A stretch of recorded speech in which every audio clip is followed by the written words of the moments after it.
Ya, kalau kita merujuk pada laporan Komnas Perempuan, itu memperlihatkan ada peningkatan kekerasan terhadap perempuan di rumah tangga khususnya.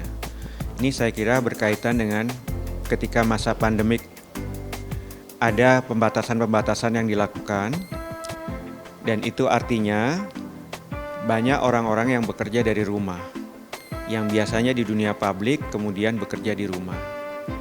Dan tampaknya mungkin mayoritas laki-laki tidak terbiasa bekerja di rumah ketika situasi-situasi di domestik itu menimbulkan keterasingan pada mereka, karena selama ini mereka lebih banyak di dunia publik.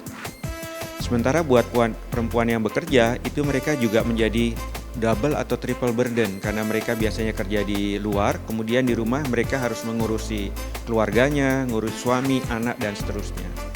Dan tentu manusia ada keterbatasannya, di situ stres itu muncul, tekanan-tekanan itu muncul, dan seringkali kemudian diselesaikan dengan cara kekerasan. Dan itu mungkin salah satu alasan kenapa kekerasan itu meningkat. Pada perempuan lebih banyak mengalami semua jenis kekerasan dibandingkan laki-laki ya selama pandemi ini. Artinya secara umum ya, 4 kekerasan baik kekerasan psikologis, ekonomi, fisik, dan seksual itu perempuan lebih banyak mengalami daripada laki-laki. Korban yang melaporkan semakin sering mengalami kekerasan saat pandemi itu ada sekitar 80,3% itu tidak melapor ke lembaga layanan.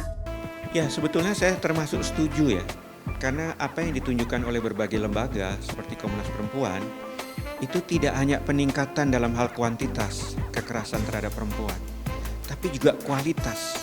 Ya, artinya apa? Modal-modal bentuk kekerasannya juga semakin beragam. 2 tahun terakhir ini kita melihat bahwa itu dilakukan oleh anak-anak. Artinya ada persoalan yang urgent. Ya. Nah, undang-undang ini juga bukan satu-satunya solusi, tapi salah satu yang terpenting untuk bisa, kalau memang ada perbedaan, ada apa, didiskusikan secara publik supaya orang bisa mengkritisi. Ya. Bukan saling mengecam, bukan menuduh, apalagi kemudian mengatakan undang-undang ini agendanya siapa. Ini urgent persoalannya buat kita semua. Korban yang melaporkan semakin sering mengalami kekerasan saat pandemi itu ada sekitar 80,3% itu tidak melapor ke lembaga layanan. Ini kan ada apakah sering mengalami kekerasan selama COVID-19? Ya kan gitu ya. Mereka yang menjawab ya itu 80,3% itu tidak melaporkan ke lembaga layanan. Kebanyakan dari mereka diam dan juga lapor kepada keluarganya. Akankah kekerasan perempuan akan terus terjadi?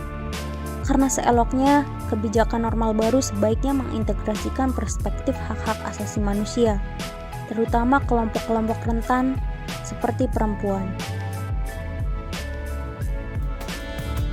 Ya, memang kita harus katakan seringkali hukum belum bisa menjangkau mereka ya, untuk mendapatkan keadilan. Tapi bukan berarti pemerintah tidak banyak melakukan perubahan ya, seperti undang-undang kekerasan terhadap rumah tangga. Tapi yang paling penting adalah apa yang kita sebut mengencourage the voice of the voiceless ini. Orang untuk bicara. Kalau hukum tidak menjangkau, sanksi sosial bisa menjangkau. Ya. Kenapa pelaku-pelaku ini seringkali bebas?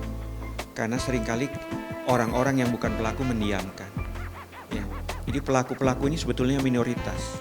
Mayoritas laki-laki saya tahu bukan pelaku kekerasan. Tapi kita menjadi silent majority. Nah, bahayanya menjadi silent majority, tanpa tidak kita sadari kita menjadi bagian dari silent konspirasi. Makanya tindakan-tindakan itu akan berjalan terus.